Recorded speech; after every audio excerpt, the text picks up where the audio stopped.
do janë të mira publike të cilës çdo kush do t'i ketë pa kufizim dhe s'mund një investim qoftë ky edhe karakteri strategjik ta pengoj këtë drejtë të cilën natyra ka falë. Sikundër të tjerë që ka të bëjë me drejtën e tyre për të shpronsuar përmes një procesi të rregullt ligjor, por edhe përmes vendimeve përfundimtare. Kjo është diçka e cila duhet bërë transparente dhe në mungesë hyrje të argumenteve edhe fakteve dhe provave mund të jepet një vlerësim dhe një gjykim në analizë të tyre të situatës për të parë me fjalë për parë se ka anon e drejta, por nisu nga fakti që shteti do të jetë, në rastin konkret, do të jetë i barazlarguar nga këto lloj ndikime, do të garantoj barazinë e palëve në proces, në kuptimin e atyre që pretendojnë, por edhe atyre të cilët kanë këtë drejta për investimin përmes statusit që ka dhënë. Është një situata në rastin konkret është paksa e paraqartë në sensin e mungesës transparencës që ka shoqëruar, sikundër edhe të faktit që si është e drejta pronësisë procesi dan, sepse kompania pretendon që investimi do kryhet në ato sipërfaqe trulli toke,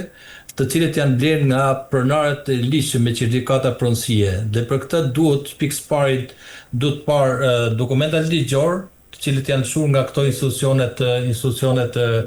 shtetërore si kadastra, po sikundër edhe fakti që drejtat pretendimet e palëve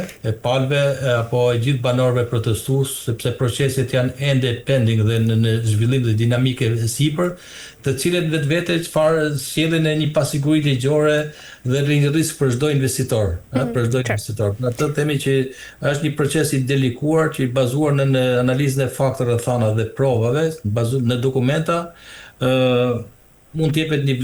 vlerësim i tërë. Banorët kanë drejtën e tyre historike që për brezash po jeton aty.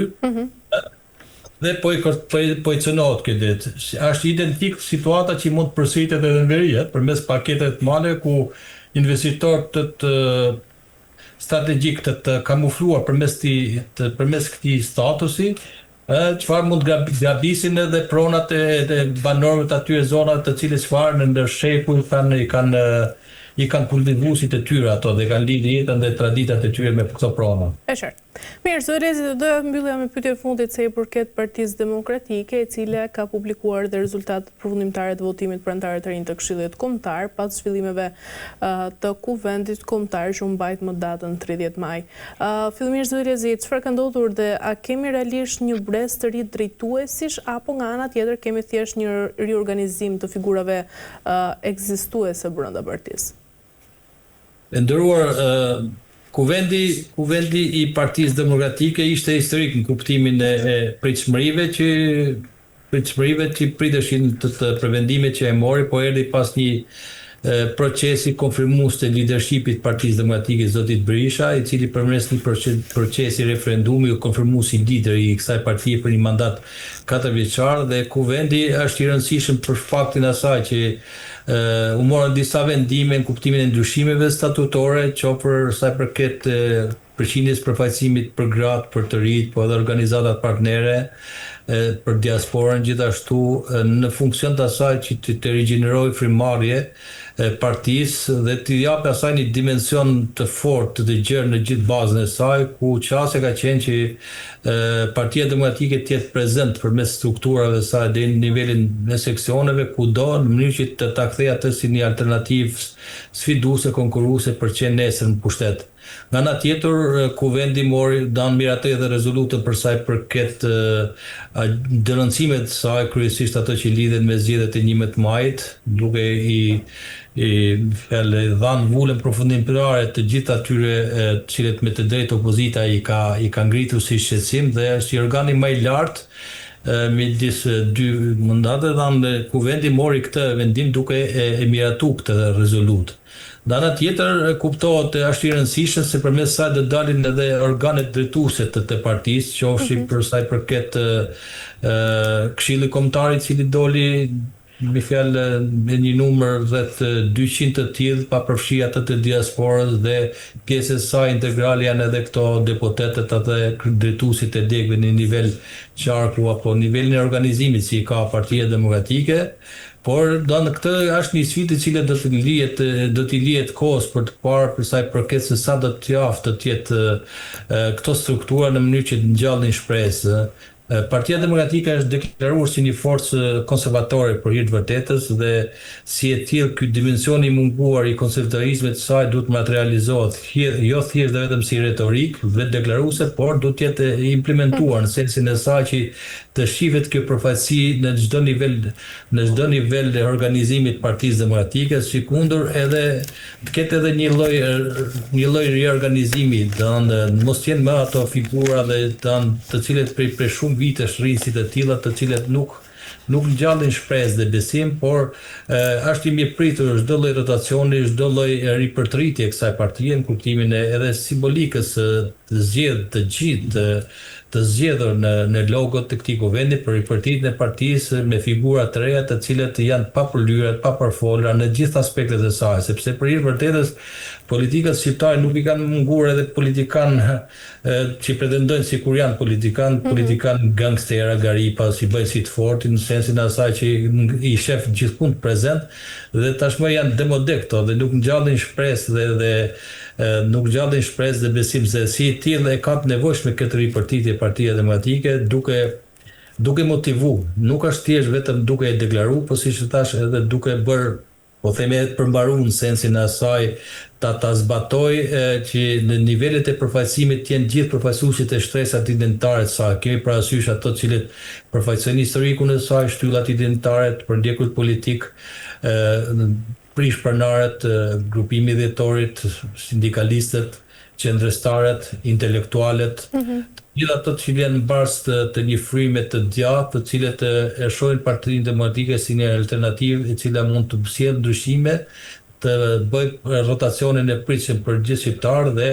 në një farë mënyrë të shqiptarët të shkputen njëherë mirë dhe anë të japin fund kësaj tranzicioni dhe të bëjnë realitet atë objektivin e synuar ta bëjmë Shqipërinë si gjithë Evropa, pjesë e kësaj familje, që ka qenë pjesë e logos dhe gjithë entuziazmit të lëvizjes studentore për gjithë pararendësve të këtyre ndryshime. Kemi parasysh që ka një histori të lavdishme për sa i përket luleborëve, në kuptimin e simbolikës që një njeri me talent që Andi Musafaraj promovoi librin e tij si një manifest politik për ripërtritjen e Partisë Demokratike. Të tilla lulebore Partia Demokratike ka si referencë të shumta dhe është e pasur dhe e bekat dhe tim dhe du ta bërë realitet për te deklarimeve, por që koha ngelet për sfida ngelet e hapur ende, sepse për te tyre deklarimeve kemi parasysh që duhet kemi një alternativë midis eksperiencës, maturisë, po dhe entuziazmit të rinor, të cilët janë të gatshëm për të përballur me sfidat e opozitarizmit dhe për të dhënë një kontribut në politikë. Duhet kemi një alternativë urtësisë politike dhe këtij entuziazmi, por edhe garantimin e gjithë përfaqësimit nga gjithë. Kemi parasysh që gratë tashmë janë sfiduese në politikë, ju garantohet një drejtë e tyre përfaqësimi 30-40%, si rrallë herë, po ashtu edhe të ribe, po ashtu edhe të gjithë këtyre partnerve në të cilët në rastin e Partisë Demokratike ato kanë mundësi konkurimi, por rezultati i zgjedhjeve don dhe ato të cilët dolën si fitues pavarësisht zgënjimeve që mund të ketë fjalë për sa i përket pritshmërive, don koha do të tregojë nëse do të janë thjesht formale apo do t'i përgjigjen realisht sfidës dhe strategjisë opozitës shqiptare për t'i kthyer shqiptarët dhe besimin dhe Partisë Demokratike dhe popullit opozitar për t'i kthyer në pushtet. Kjo ngelet një sfidë e hapur të cilët përgjithësia lipset të adresohet. Po kemi parasysh që në Partinë Demokratike situata në leadershipit është që lidhet çdo gjë me figurën e zotit Berisha, po kemi parasysh të gjithë ne ban biologjia ban pjesën e vet. Do të kemi edhe skenarë të tjerë që kanë të bëjnë me ripërtritjen e partisë në gjithë nivelet kapilare të organizimit të saj. E qartë. Mirë, zoti Lezi, kemi arritur në fund. Ju falenderoj për çdo informacion. Ishte kënaqësi. Të përshëndes, nderuar, kënaqësi dhe për ftesën. Faleminderit shumë.